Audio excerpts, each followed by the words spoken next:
Hello दोस्तों, आपका welcome है updated social science history Krishna academy में। और जो मैं आज बुक पढ़ाने वाला हूँ वो है बेस्ड है लेटेस्ट एनसीईआरटी सिलेबस और सीबीएसई गाइडलाइंस पे क्लास 7 के लिए। और जो क्लास 7 का आज पहला चैप्टर पढ़ाने वाला हूँ वो है the medieval period. The medieval period की स्टडी हम बता देते हैं। हिस्ट्री डिवाइडेड है 3 पीरियड्स में, और वो 3 पीरियड्स है the period lies between the ancient and the modern period. जो मेडिवल पीरियड है वो 3 पीरियड के अंदर लाई करता है, बीच में लाई करता है, एशियंट और मॉडर्न पीरियड के बीच में, और वो पीरियड कहला जाता है मेडिवल, मतलब मिडिल। जो मेडिवल पीरियड है वो स्ट्रेच हुआ था beginning of 8th century and the end of 8th century. जो उसकी स्टार्टिंग थी वो थी 8th सेंचुरी से, और जो एंड था वो था 18th सेंचुरी से। उसके बाद 8th सेंचुरी इसलिए लिया गया है मेडिवल पीरियड को क्योंकि वहाँ पे कल्चर्स, रिलीजियंस, सोसाइटी और इकोनॉमिक पॉलिटी हमारी कंट्री के बहुत ज़्यादा बदली गई थी। उसके बाद similarly the 18th century witness still more changes, और ज़्यादा चेंजेस आए थे 18th सेंचुरी में। बिगनिंग और 18th सेंचुरी थी end of medieval and the beginning of model period. Medieval period भी 2 पीरियड्स में डिवाइडेड है, अर्ली मेडिवल पीरियड में और लेट मेडिवल पीरियड में। जो अर्ली मेडिवल पीरियड कहा जाता है वो स्ट्रेच हुआ था 8 से लेकर 13th सेंचुरी तक, और उसमें जो किंगडम्स, जो रूलिंग पावरफुल डायनेस्टीज थी वो थी the Palas, the Pratiharas, the Rashtrakutas, the Cholas and the Rajput. और ये ही थी powerful ruling dynasty, were the powerful ruling dynasty during this period. उसके बाद आते हैं हम लेट मेडिवल पीरियड में। ये लेट 13th सेंचुरी से लेकर 18th सेंचुरी तक रहा था, और इसने रूल जो कवर्ड किए थे वो थे टर्क्स, अफगान्स एंड मुगल्स। जो पावरफुल रूलर्स थे ये थे। Our country is commonly referred to as Bharat, India और हिंदुस्तान। हमारी जो कंट्री है वो ज़्यादातर रिफर्ड होती है भारत, इंडिया और Hindustan. It is how interacted. ये बहुत इंटरेस्टिंग नोट है आपके लिए। India also know by different name at the different point in history. India और डिफरेंट नेम से हो जाता है हिस्ट्री में डिफरेंट पॉइंट्स पे। जो सबसे पहला नाम मैं लूँगा वो है भारतवर्ष एंड जाम्बू पित्पा। और जो 2 अर्लीस्ट नेम हैं कंट्री के, जो एशियंट टाइम में लिए जाते थे पर अब नहीं लिए जाते क्योंकि कंट्री के नाम भारत, इंडिया और हिंदुस्तान हो चुके हैं। उसके बाद India also know as the land of people who lived along the river Sindhu. History हमें बताती है जो इंडिया पहले माना जाता था वो कहा जाता था land of people who lived along the river Sindhu. उसके बाद Sanskrit word Sindhu was pronounced Hindu in old Persian. जो शब्द सिंधु है, जो शब्द सिंधु है वो हिंदू प्रोनाउंस किया जाता है ओल्ड पर्शियन लैंग्वेज में। And Hindu and French become Inde. जो हिंदू है उसे प्रोनाउंस फ्रेंच में किया जाता है इंडे। उसके बाद प्रोनाउंस एज दी एन थे this word came from into English as India. ऐसे ही हिंदू के शब्द को इंग्लिश में क्या किया जाता है, pronounce India. The way we understand Hindustan today is quite different what its way understood. जब आज जो आप हम हिंदुस्तान को देख रहे हैं वो पहले मेडिवल पीरियड में जो लोग देखा करते थे, अंडरस्टूड करते थे कि ऐसा होगा, वो थोड़ा सा अलग है, थोड़ा सा डिफरेंट है मेडिवल टाइम से। For example according some medieval scholars, examples के लिए कुछ medieval scholars, Hindustan comprised territories they were part of Delhi sultanate. Hindustan को टेरिटरीज कंप्राइज कर ज़्यादातर की थी दिल्ली सुल्तानेट के पार्ट से। On the other hand Babur was a founder of Mughal. और दूसरा हाथ पे देखा जाए तो बाबर थे मुगल एम्पायर के founder. Use the term Hindustan to describe the geography and natural. Hindustan term इसलिए यूज़ किया गया है क्योंकि वो डिस्क्राइब करता है हिंदुस्तान की जोग्राफी और नेचुरल वेजिटेशन की सब कॉन्टिनेंट में, जो इंडिया में ही है सिर्फ। It was only in the 19th century during the British Raj. ऐसे ही 19th सेंचुरी से हिंदुस्तान नाम बदला गया ब्रिटिश राज से। The Hindustan came to be synonymously with India. फिर हिंदुस्तान ने नाम दिया, फिर ब्रिटिश ने हिंदुस्तान को नाम दिया इंडिया, और ऐसे ही से हम लोग कहने लगे इंडिया। मेजर हिस्टोरिकल डेवलपमेंट्स, जो मेडिवल पीरियड में मेजर हिस्टोरिकल डेवलपमेंट्स थे वो थे the medieval period the coming of Muslim led to the growth of mix culture. जैसे हमारे कंट्री में मुस्लिम्स आए थे तो मिक्स कल्चर की बहुत ज़्यादा ग्रोथ हुई थी, इंडियन, हिंदू और मुस्लिम। There was a interaction between north and south India. उधर बीच में एक इंट्रैक्शन, एक जो अटैचमेंट हुआ था नॉर्थ और साउथ इंडिया का और हिंदूस और मुस्लिम का। The culture exchange led to the growth of culture that was above region and caste differences. ऐसे कल्चर एक्शंस होते रहे और यही सबसे ज़्यादा मेन पॉइंट बना रिलीजन और कास्ट डिफरेंसेस का. It was an Indian culture और ये है Indian culture. The Muslim dynasties particularly Mughal provided many centuries of political. Muslim dynasties रही है उनने और पार्टिकुलरली मुगल्स ने हमारी कंट्री का बहुत सेंचुरीज से पॉलिटिकल स्टेबिलिटी दी है हमारी कंट्री को. और यही एक बहुत बड़ा. और इसी से जैसे हमारे कंट्रीज़ में मुग़ल आए थे और जैसी हमारी कंट्रीज़ की स्टेबिलिटी बहुत अच्छी हुई पॉलिटिकल, उधर से ट्रेड इंक्रीज़ हुई और rapid growth of towns and cities. और ये रैपिड ग्रोथ से बहुत ज़्यादा जल्दी से और टाउन्स और सिटीज़ में जाने लगी. और हमारी ये जो ट्रेड चली वो एक ग्रेटर इंट्रैक्शन बनाई people from different parts of country.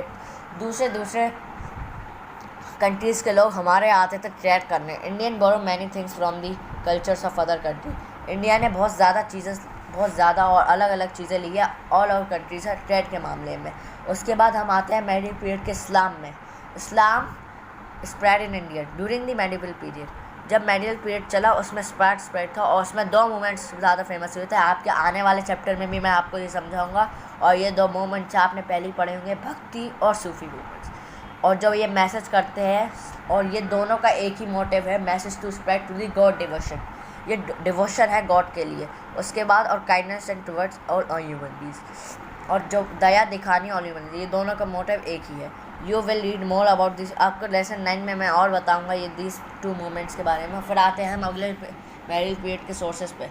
Sources just like Asian period, information on the medieval period is derived from 2 main sources, archaeological and literary. Archaeological हमें मेडिवल और एशियन पीरियड की 2 ही sources मिल सकती है. एक है archaeological, एक है literary. Archaeological, this is evidence of sources for this period. The books are written during this period are available to us. The monuments that were constructed still stand. जो books लिखी गई है उस पीरियड की वो है लिटरेरी सोर्सेज की. और जो मोन्यूमेंट्स अभी स्टैंड है वो है मोन्यूमेंट्स है आर्कियोलॉजिकल सोर्सेज के. That is why we know much more about the medieval period than the early Asian period. Asian period में लिटरेरी सोर्सेज ज़्यादा हमारे पास नहीं थे, इसलिए हम मेडिवल पीरियड को ज़्यादा जानते हैं एशियन पीरियड से. आते हैं फिर अगले सोर्स पे जो है आर्कियोलॉजिकल सोर्सेज. आर्कियोलॉजिकल सोर्सेज में हम देखें तो अवेलेबल्स है. आर्कियोलॉजिकल सोर्सेज में अभी हमारे पास है temples, palaces, mosques, forts, tombs, coins, inscriptions, utensils, tools, weapons, ornaments and paintings. They give us an idea of political, social, and economic history of intestine. वो ये सारी चीज़ें हमें आइडिया देती है कि वो क्या था, वो कैसी पॉलिटिकल थी, वो कैसी इकोनॉमिक और सोशल था उस ज़माने का, उस हिस्ट्री का, मेडिवल हिस्ट्री का.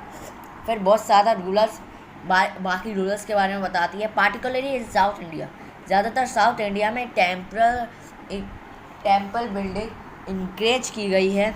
वो अपने विक्ट्रीज़ पे, अपने डिवोशन पर टेम्पल्स बनाते थे और वो जो टेम्पल्स बनाते थे वो रिसोर्स थे, रिलीजन्स थे, उनका कल्चर चला था हिस्ट्रीज़ का. फिर आते हैं हम दूसरे पे आर्कियोलॉजिकल सोर्सेज पे, वो है पेंटिंग्स दूसरी वैल्यूएबल सोर्स है जो हमें बताती है किंगडम और उसके सोशल पॉलिटिकल कस्टम थे, क्या होता था उस ज़माने में. Food habit, dress and jewellery on the food jewellery बताते थी कि वो क्या करते थे. उसके बाद आते हैं हम कॉइन्स पे. कॉइन्स बहुत ज़्यादा इम्पोर्टेंट है हमारे लिए क्योंकि ये मेडिवल पीरियड के बहुत ज़्यादा इम्पोर्टेंट वो बताते थे. और हर कॉइन्स अलग अलग रहते थे हर अलग अलग सल्तनत के लिए. जैसे अलाउद्दीन खिलजी का कॉइन अलग था, अकबर के अलग थे, और उसके बाद दिल्ली सुल्तानत तुगलक के अलग थे. ऐसी कॉइन्स अलग अलग बनाए गए.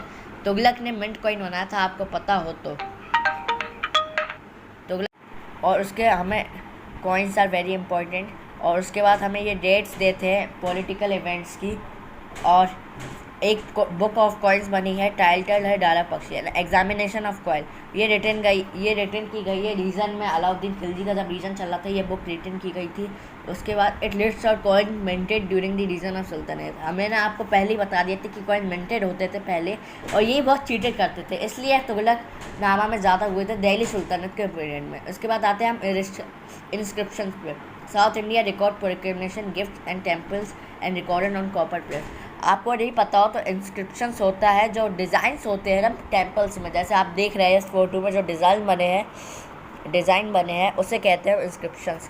उसके बाद इंस्क्रिप्शंस के लिए किंग्स गिफ्ट देते थे टेम्पल्स को, और वो होते थे लर्न मैन जो इंस्क्रिप्शंस बनाते थे। Some of the inscriptions are recorded on copper plates and some are inscribed on temples. थोड़े बहुत इंस्क्रिप्शंस हमें देखे गए हैं कॉपर प्लेट पे, और बहुत ज़्यादा देखे गए हैं हमें टेम्पल वॉल्स पे। उसके बाद आते हैं हम दूसरे सोर्स पे, जो है आपका literary sources. Written records of the medieval period are found in plenty.